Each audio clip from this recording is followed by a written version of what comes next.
هقول لك على حاجه عشان ما تجيليش العياده مره تانية، تجيلي مره واحده ما تجيليش مرتين.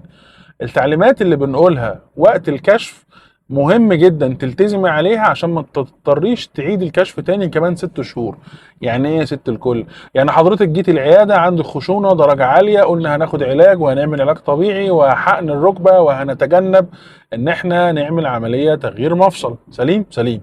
قلنا هنقلل الوزن، وقلنا انك هتعملي تمارين منزليه في البيت، ده الواجب بتاعك. طيب، العلاج جاب نتيجه والعلاج الطبيعي جاب نتيجه والحمد لله ما اضطرناش نحقن الركبه، يبقى الحمد لله. طيب، اتحسنا جدا ومبسوطين وتحسن 80 90%، تمام. قلنا شهر نعمل تمارين منزليه في البيت نواظب عليها اللي دكتوره العلاج الطبيعي حفظتها لك، وحاولي تخفي وزنك على قد ما تقدري وتقعدي صح، ما تتنيش ركبتك قدر الامكان. واتفقنا على كده ومضينا عقد انا وانتي واتنين شهود وبصبناكي عليه. تيجي لي بقى بعد 4 5 شهور تقولي لي ركبتي رجعت توجعني تاني. طب يا ست الكل بتعملي تمارين؟ لا. طب العلاج الطبيعي وقفته؟ طب العلاج لما خلص ما كررتوش تاني؟